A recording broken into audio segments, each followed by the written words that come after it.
Existe uma ironia enorme acontecendo diante dos nossos olhos, mas talvez esteja passando desapercebida para algumas pessoas.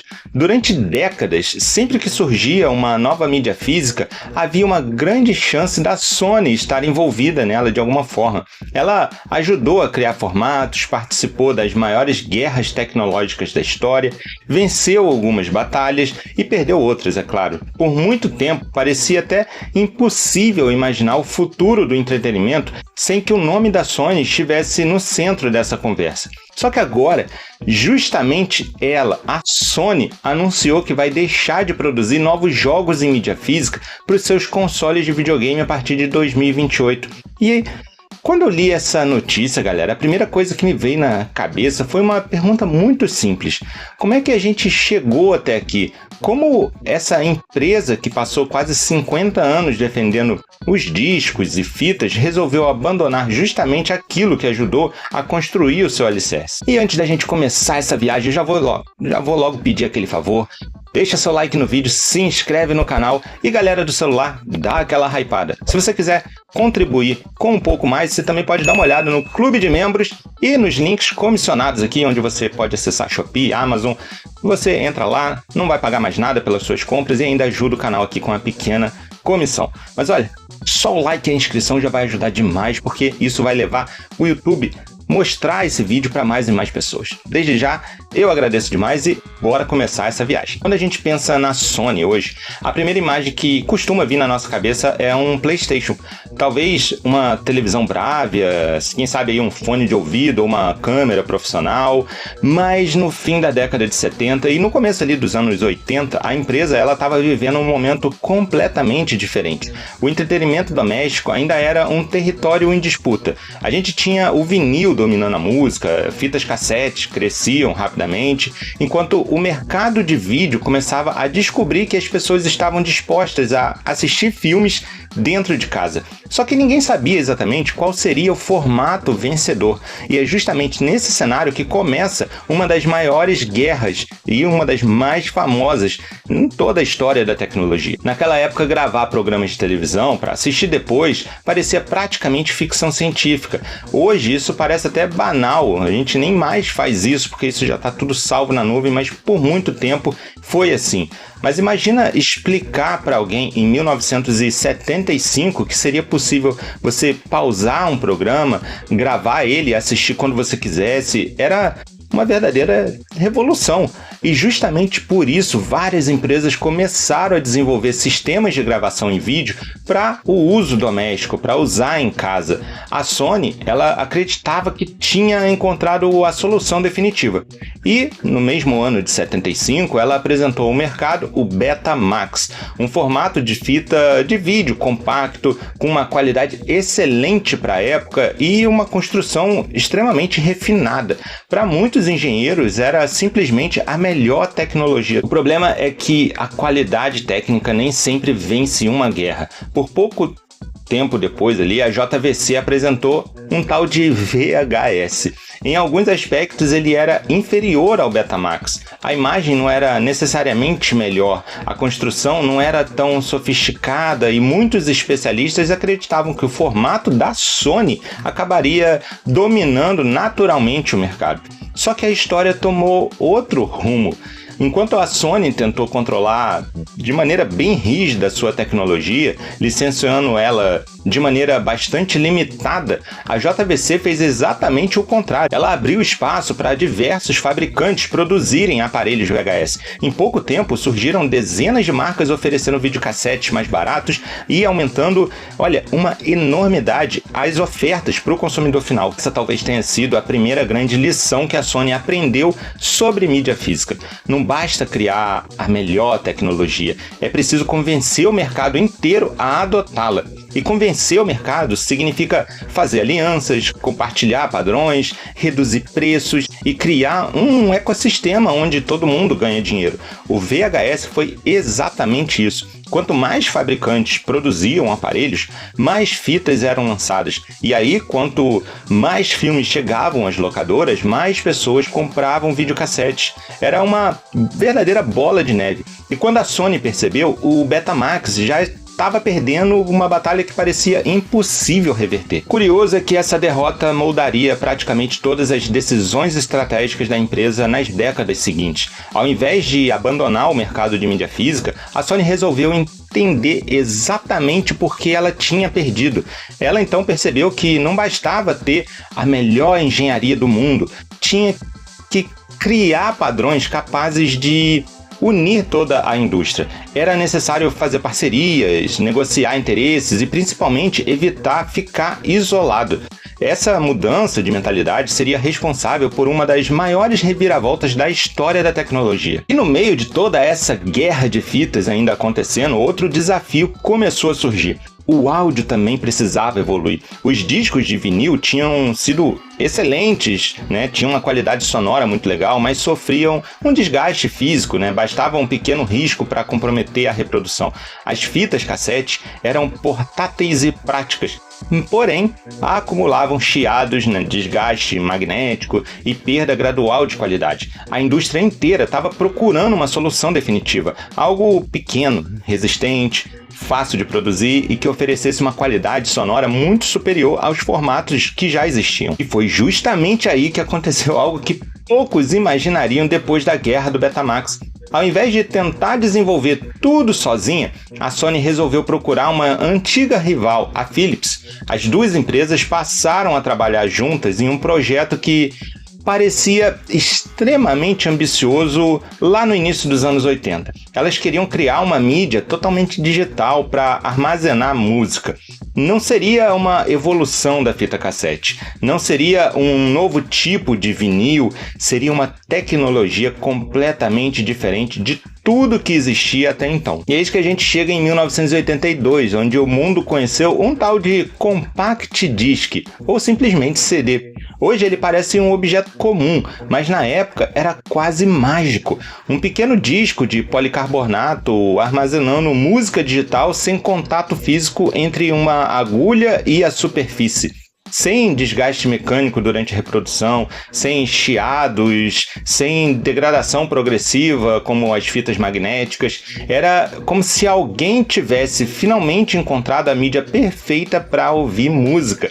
E pela primeira vez desde o Betamax, a Sony não apenas participou da criação de um formato, ela ajudou a definir o padrão mundial. A gente consegue ver agora, né, gente, a diferença de estratégia, que era evidente, né? O CD nasceu praticamente como uma linguagem universal. Os fabricantes no mundo inteiro podiam produzir aparelhos compatíveis, as gravadoras rapidamente aderiram ao formato, o consumidor não precisava escolher entre dois padrões diferentes, tinha apenas um caminho. E justamente por isso o crescimento foi tão impressionante. Em poucos anos, o CD começou a substituir o vinil nas lojas, transformando completamente a indústria fonográfica. A Sony finalmente havia aprendido a principal lição da guerra anterior. Vencer uma disputa tecnológica não significa apenas desenvolver um produto excelente. Significa convencer o mundo inteiro de que aquele produto é sim o futuro. Se existe um momento em que essa estratégia alcançou outro nível, aconteceu no ano de 94. Curiosamente, não foi com um aparelho de som, não foi com um reprodutor de CDs, foi com um videogame. Um videogame que, sem ninguém perceber naquele momento, ajudaria não apenas a transformar a indústria dos jogos, mas também ia consolidar definitivamente o CD como uma mídia de massa.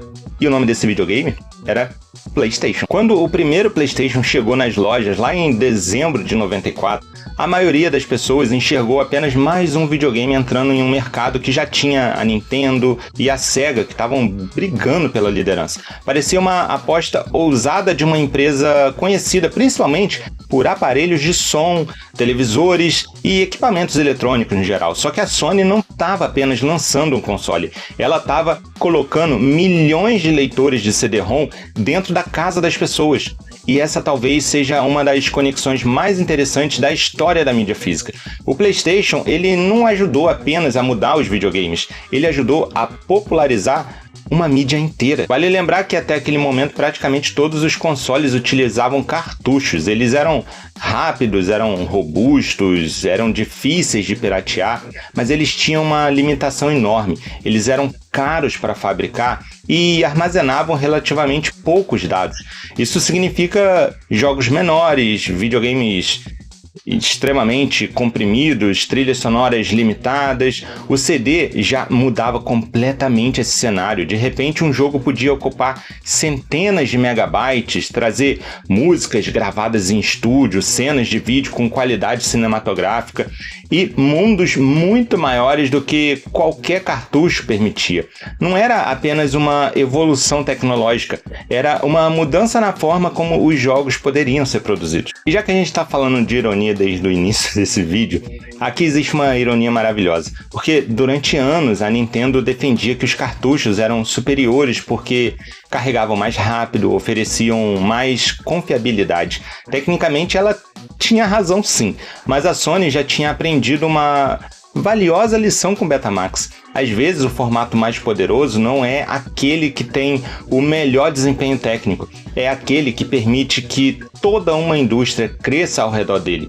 Produzir um CD custava muito menos do que fabricar um cartucho, e isso reduzia riscos para os desenvolvedores e incentivava uma quantidade muito maior de jogos. E aí, né, galera, em pouco tempo, praticamente todo grande estúdio queria lançar o seu título lá para o PlayStation. Bom, a história a gente já conhece, né? Mas vale lembrar, o resultado disso foi impressionante. O primeiro PlayStation vendeu mais de 100 milhões de unidades no mundo todo e transformou o CD-ROM em um padrão absoluto para os videogames. Sem perceber, milhões de pessoas passaram a lidar diariamente com discos óticos. Abrir uma caixinha de acrílico, retirar cuidadosamente o disco, colocar ele no console virou quase que um ritual.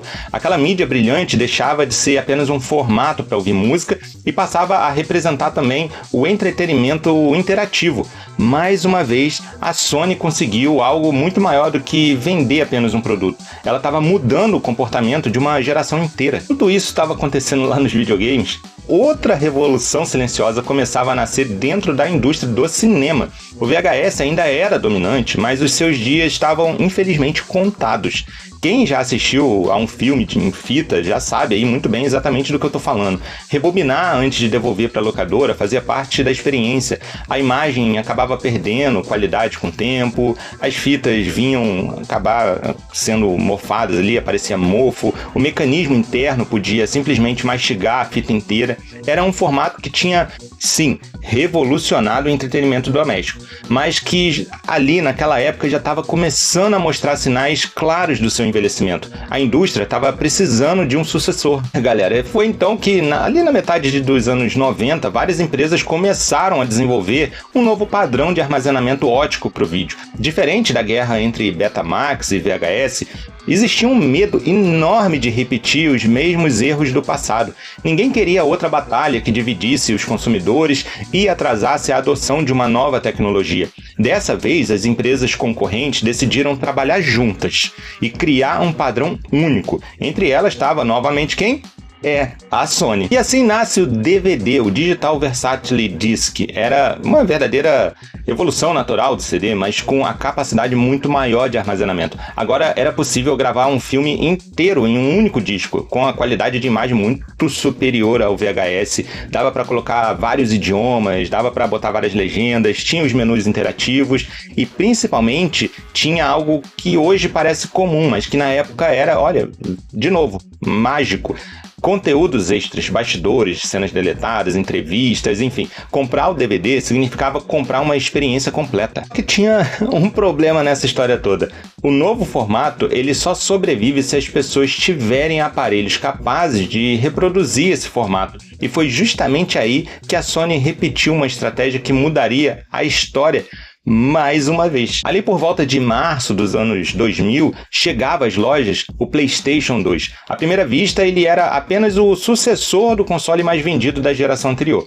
Mas olhando agora, daqui de 2026 lá para o passado, talvez ele tenha sido o equipamento mais importante já produzido para a história da mídia física. Aqui no canal, inclusive, tem um videozinho que eu falo sobre isso, eu vou deixar um cardzinho para você assistir depois. Bom, Isso que eu estou dizendo é porque ele não era apenas um videogame, ele também era um leitor de DVD. Pode parecer um detalhe pequeno hoje, mas naquela época um aparelho dedicado de DVD ainda custava caro demais em muitos mercados. Vários países, comprar um PlayStation 2 era mais barato do que comprar um bom reprodutor de DVD. E aí, de repente, milhões de famílias passaram a levar para casa um console que também reproduzia filmes. Eu não acho difícil enxergar o impacto que isso teve, né, gente? Principalmente olhando de hoje aqui para o passado. O PlayStation 2 vendeu mais de 160 milhões de unidades no mundo todo e ele acabou se tornando o console mais vendido da história. Cada unidade dessas representava também um novo leitor de DVD instalado em alguma sala pelo mundo. Isso acelerou a adoção do formato em uma velocidade impressionante. Os estúdios passaram a lançar os seus filmes em DVD com ainda mais força, porque sabiam que havia um mercado gigantesco esperando aquele conteúdo. As locadoras começaram a dedicar espaços cada vez maiores para os discos, as videotecas das famílias começaram a crescer mais rapidamente e mais uma vez a Sony estava conseguindo transformar um videogame em uma verdadeira ferramenta para consolidar mais uma vez outra mídia física. Se você, como eu, viveu aquela época, provavelmente você vai lembrar dessa sensação. Pela primeira vez era possível assistir um filme com uma imagem limpa, um som digital, seleção de capítulos, legendas instantâneas no idioma que você quisesse ali, trocava na hora, os extras que faziam a gente passar horas e horas explorando o disco muito depois de terminar o filme principal. O DVD, ele não era só uma evolução técnica, ele fazia o consumidor sentir que estava levando para casa algo muito mais valioso do que uma simples fita VHS. Era quase um item de coleção. E esse talvez tenha sido o auge da cultura da mídia física. Pois é, galera, eu acho que vocês vão até adivinhar, mas enquanto o DVD dominava o mercado, outra mudança estava começando a acontecer nos bastidores. As televisões de tubo, elas estavam dando lugar às primeiras televisões de alta definição. E quando a resolução aumenta, principalmente naquela época, o DVD estava começando a mostrar as suas limitações. Os filmes continuavam ótimos, mas já não conseguiam aproveitar todo o potencial dessas novas telas. Tinha que precisar ali desenvolver uma mídia capaz de armazenar muito mais dados. A indústria estava se preparando para mais uma transição. E dessa vez, a Sony estava determinada a não repetir absolutamente nenhum erro do passado. A verdade é que a lembrança da derrota do Betamax ainda existia dentro da Sony. Os executivos sabiam perfeitamente o preço de uma guerra de formatos, o quanto isso podia cobrar da empresa. Mas mesmo assim, dessa vez não tinha como evitar ela. De um lado estava o Blu-ray Disc, apoiado por empresas, como a própria Sony, a Panasonic, Philips e vários grandes estúdios de Hollywood. Do outro lado surgia o HD DVD, liderado principalmente pela Toshiba e apoiado por outros fabricantes importantes. A primeira vez desde os anos 80, o mercado estava voltando a viver uma grande guerra tecnológica de verdade. A gente já falou também um pouquinho sobre esse caso, eu vou deixar também o cardzinho aqui para você conferir depois. E o curioso é que a Sony parecia muito mais preparada do que décadas atrás.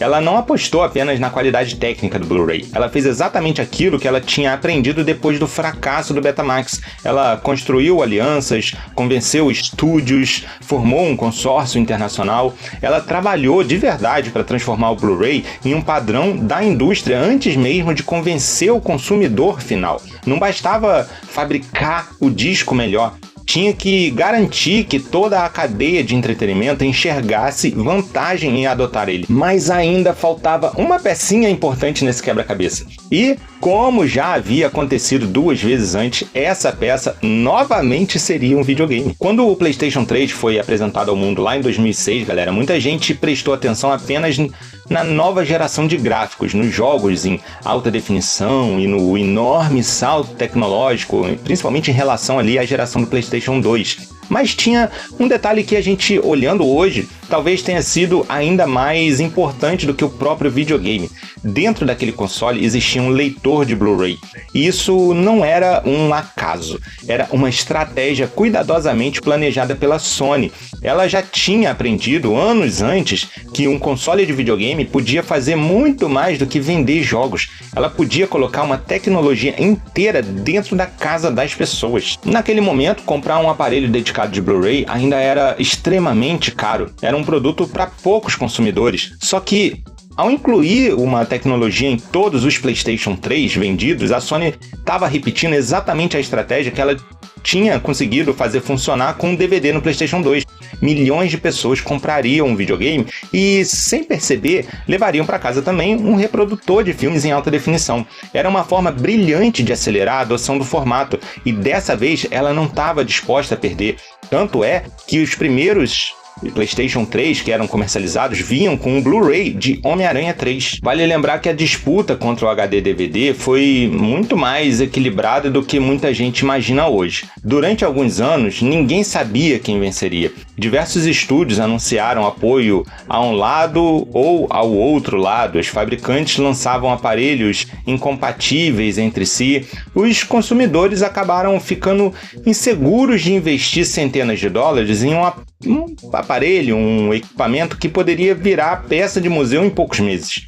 Era praticamente um déjà vu da guerra do Betamax versus o VHS. Só que existia uma diferença fundamental. A Sony não estava mais isolada. Ela tinha construído uma enorme coalizão em torno do Blu-ray. Lembra? A gente acabou de falar isso. Grandes empresas de eletrônicos, estúdios de cinema, fabricantes de hardware já estavam trabalhando juntos para transformar aquele disco no novo padrão mundial. E o PlayStation 3 teve um papel gigantesco nessa história, galera. Mesmo que o console tenha começado sua trajetória enfrentando dificuldades por causa do seu preço elevado, ele colocava um leitor de Blu-ray em cada unidade vendida. Enquanto os concorrentes precisavam convencer o consumidor a comprar um aparelho dedicado para assistir filmes, a Sony fazia com que essa tecnologia chegasse naturalmente através do videogame. Foi uma jogada estratégica impressionante que ela usou uma vez e usou de novo e deu certo de novo. Anos depois, diversos analistas reconheciam que o PlayStation 3 realmente foi um dos fatores decisivos para a vitória do Blu-ray. Galera, a gente chega ali em 2008, onde a Toshiba anunciou oficialmente o encerramento do HD DVD.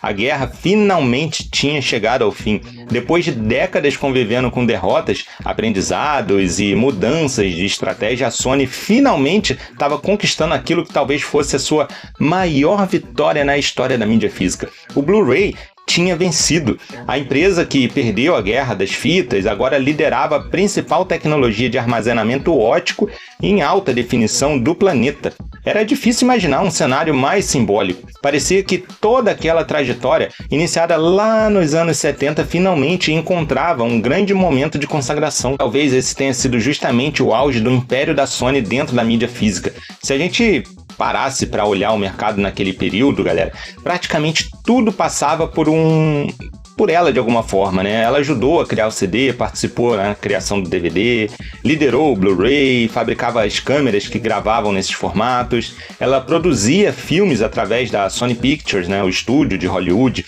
ela lançava músicas por suas gravadoras, enfim, ela estava vendendo consoles que reproduziam os discos. Era como se todas as entradas da mídia física levassem, em algum momento, até a Sony. Poucas empresas conseguiram ocupar uma posição tão central na história do entretenimento doméstico. E é engraçado, galera, porque justamente quando o império parece invencível que as mudanças começam a acontecer. E, curiosamente, dessa vez, elas não vieram de uma empresa concorrente, elas vieram da internet. No começo, tudo aquilo parecia realmente uma evolução natural. As músicas começaram a ser compradas de formato digital, depois vieram os primeiros serviços de streaming, os filmes passaram a ser alugados e comprados online, os consoles ganhavam lojas digitais para vender jogos sem a necessidade dos discos. Era tudo muito conveniente. A gente não estava mais precisando sair de casa, não precisava esperar a entrega, bastava alguns cliques e o conteúdo aparecia na sua tela. Era impossível negar que aquela experiência era muito mais prática para boa parte das pessoas. Galera, o problema é o seguinte, é que aos poucos uma mudança muito maior começou a acontecer sem que quase ninguém percebesse naquela época. Durante décadas a gente comprava objeto, agora a gente estava passando a comprar acesso. Parece uma diferença muito pequena, mas ela muda completamente a relação entre consumidor e produto. Quando você compra um Blu-ray, aquele disco continua sendo seu, independente das decisões da Sony, da Warner ou de qualquer outro estúdio. Já quando você compra uma licença digital, existe sempre alguém controlando aquele acesso. Existe um servidor, existe um contrato, tem uma plataforma, existe uma empresa que pode alterar as regras a qualquer momento. E é curioso que foi justamente nessa época, ali por volta de 2021, que o Hideo Kojima, criador do jogo Metal Gear Solid, ele escreveu no antigo Twitter, né, que mais cedo ou mais tarde, nem mesmo os nossos conteúdos digitais realmente iam nos pertencer.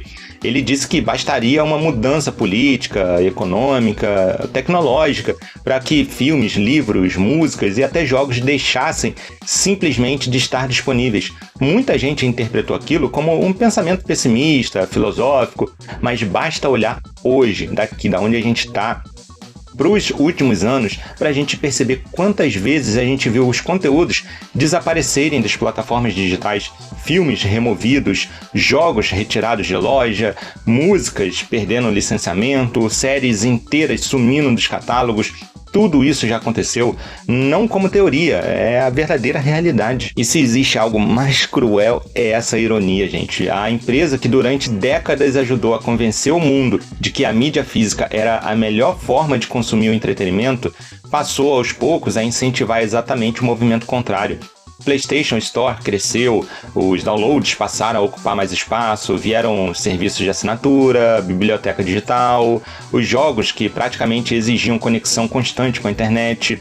O disco ainda existia, mas a sua importância estava diminuindo a cada nova geração. Quando o PlayStation 5 chegou no mercado em 2020, a mudança já era bastante evidente. Pela primeira vez, a Sony lançou simultaneamente uma versão tradicional e outra totalmente digital do videogame. Aquela decisão parecia apenas oferecer mais opções para o consumidor. Mas olhando agora em retrospectiva, talvez isso representasse algo muito maior. Era um teste. Era uma forma de medir quantas pessoas estavam dispostas a abrir mão do leitor de discos em troca de um preço menor. E aparentemente a resposta foi suficiente para que a empresa começasse a planejar o passo seguinte. Bom, a gente chega então no anúncio que motivou esse vídeo aqui, porque agora, em julho de 2026, a Sony publicou em seu blog oficial que vai encerrar a produção de jogos em mídia física para novos lançamentos a partir de 2028. Não teve grande evento, não teve campanha publicitária, apenas uma nota relativamente discreta ali no comunicado de uma decisão que acaba virando histórica. E é justamente isso que torna tudo tão curioso. Era uma empresa que passou quase 50 anos ajudando a moldar a história da mídia física, encerrando esse capítulo através de um simples comunicado. E aí vem a grande pergunta: será que isso significa o fim do Blu-ray? Não necessariamente, né? Os filmes ainda estão continuando ali, existindo como mídia física por algum tempo, não se sabe até quando, mas vão continuar até a primeira vista aqui. Os colecionadores continuam comprando edições especiais, as empresas menores podem manter esse mercado vivo, assim como aconteceu com vinil, mas também é impossível ignorar o simbolismo desse momento, porque se até a Sony, uma das principais responsáveis pelo desenvolvimento do Blu-ray e uma das maiores defensoras de mídia ótica durante décadas, se ela começa a abandonar os discos justamente em seu principal produto, fica difícil não se perguntar qual será o próximo capítulo dessa história. Galera, talvez o aspecto mais preocupante nem seja o desaparecimento da mídia física em si. O que realmente me preocupa é a perda da possibilidade da escolha. Durante muitos anos, a gente conviveu com diferentes formas de consumir tudo isso. Quem queria comprar um disco, ia lá e comprava. Quem queria alugar, ia lá e alugava. Quem queria baixar o digital, ia lá e baixava. Hoje, a gente caminha lentamente para um cenário onde a alternativa física deixa de existir. E quando isso acontece, a gente deixa de escolher como a gente consome determinado conteúdo. A gente passa simplesmente a aceitar a única opção disponível. Outro lado também que raramente entra nessa discussão, né? Porque quando a gente caminha para um mundo totalmente digital, maior se torna a nossa dependência de uma infraestrutura gigantesca de servidores espalhados pelo planeta. Esses servidores, eles precisam funcionar sem parar, consomem energia, exigem refrigeração constante, manutenção, armazenamento, redes de distribuição de conteúdo e equipes especializadas. tudo isso custa bilhões, e esses custos, de uma maneira inevitável, eles chegam ao consumidor através das mensalidades cada vez maiores. Basta aí observar o que aconteceu com praticamente todos os grandes serviços de streaming nos últimos anos. Os preços aumentaram constantemente porque manter toda essa estrutura também custa cada vez mais. Talvez, e aí é uma opinião pessoal, galera, no futuro a mídia física passe a ocupar um espaço parecido com o vinil hoje. Não como o formato dominante, mas como uma escolha consciente de quem valoriza a posse, a preservação e a experiência de colecionar. E, sinceramente, gente, eu torço para que isso aconteça, porque preservar a mídia física nunca foi apenas preservar um pedaço de plástico, é preservar a possibilidade de escolher, é garantir que um filme, um álbum, um jogo continue acessível mesmo quando contratos acabam, servidores sejam desligados ou plataformas deixem de existir. Gente, no final das contas, esse vídeo não foi realmente sobre a Sony, né? Foi sobre uma empresa que esteve presente em praticamente todas as grandes transformações da mídia física moderna. Ela perdeu guerra, aprendeu com elas, voltou mais forte, criou novos padrões, popularizou essas tecnologias. Ela colocou discos em centenas de milhões de casas ao redor do mundo. E justamente por isso, o seu afastamento da mídia física carrega um peso tão simbólico.